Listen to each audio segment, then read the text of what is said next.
Vamos falar de saúde? Olha, as doenças renais são condições potencialmente graves provocadas pela redução da eficiência das funções metabólicas dos rins, que é um órgão vital para o nosso organismo. Trata-se de problemas comuns que podem acontecer de forma crônica ou aguda, causando complicações severas. Sobre essas causas, sobre esses sintomas, o tratamento, eu recebo aqui no nosso estúdio o médico urologista, o Dr. Flávio Marques dos Santos. Doutor, está tudo bem com o senhor? Tudo bem, Boa tudo tarde. em ordem. Boa tarde, muito Primeiro, obrigado. feliz ano novo. Para vocês também, muito obrigado aí pela oportunidade, porque é sempre importante falar de saúde, falar de doenças renais também. Está piorando? Está piorando.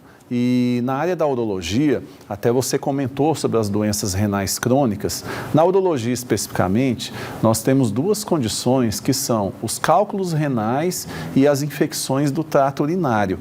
E realmente são fatores potencialmente graves, justamente para causar doenças renais crônicas e eventualmente sequelas no indivíduo que pode carregar para o resto da vida. Quando o senhor fala em cálculo renal, a gente já lembra daquela dor horrorosa, né? Exatamente. O que provoca o cálculo renal?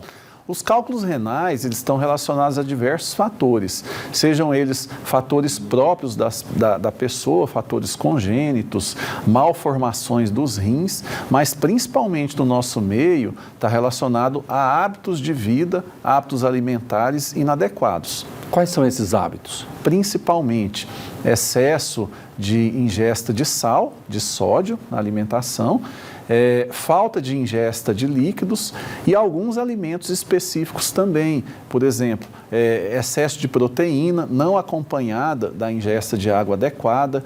O hábito de tomar refrigerante também causa muitos cálculos renais. De maneira geral, são os mais comuns. Quando o senhor falou o excesso do consumo de sal e o sódio, às vezes as pessoas pensam que é só aquele sal que a gente coloca na comida, mas e aqueles alimentos embutidos que está lá rico em sódio? Exatamente. Aí a gente lembra o quê? Dos condimentos, dos molhos, dos alimentos industrializados, enlatados, embutidos, né? Realmente uma alimentação não muito natural, ela tem tendência a conter uma quantidade maior de sódio, é isso a gente tem que ter atenção. Doutor, se a pessoa não cuida, né, quais são os sintomas que ela fala, eu preciso cuidar porque o problema está aparecendo? Exatamente. Falando de cálculos renais, a gente tem o seguinte fator. Quando a pedra está se formando, está quietinha lá no rim, em processo de formação, que não causa dor ainda, ela não dá sintoma. Então, muitas vezes o paciente ele vai ter aquele primeiro alerta logo na crise de cólica renal. Né? No caso da infecção urinária, a infecção já causa mais sintomas.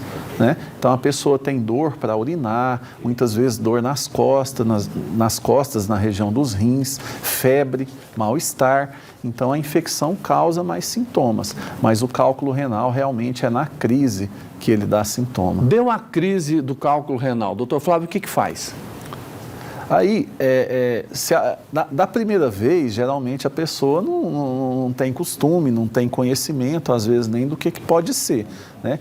Às vezes a pessoa tenta tomar um medicamento em casa, aquilo não alivia e a dor ela vem muito súbita. Então, na maioria das vezes, numa crise de cólica renal, principalmente se for acompanhada com febre e piora do estado geral, a dor é aqui na região lombar. Aí tem que fazer cirurgia? Nem sempre. Se o paciente ele procura o pronto-socorro numa crise de cólica renal, ele vai ser avaliado por exames de imagem. Geralmente pedimos uma tomografia, que ela é mais sensível e específica para definir o tamanho e o local da pedra. Dependendo do tamanho da pedra, do cálculo, pode ser realizado tratamento clínico. Na maioria das vezes até a gente consegue passar medicamentos para a pedra ser expelida naturalmente, só porque a necessidade de cirurgia também é muito frequente, muito comum. Vamos tomar água, né, doutor? Tomar água, diminuir o sal. Se a gente tomar cuidado com esses dois fatores, a maioria dos casos eles vão ser resolvidos. Doutor Flávio Marques dos Santos, médico urologista, muito obrigado pela participação com a gente aqui no último programa do ano e feliz ano novo para o senhor. Eu que agradeço a oportunidade, estamos à disposição no nosso pronto-socorro ali no Hospital Santa Helena, temos todos os recursos também para atender e também para orientar, o que é mais importante é orientação e conhecimento.